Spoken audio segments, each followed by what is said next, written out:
เร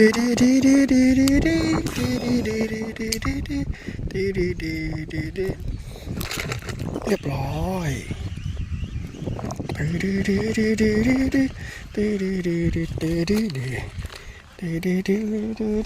นี่ครับกับแคนดี้ครับนี่ฮะ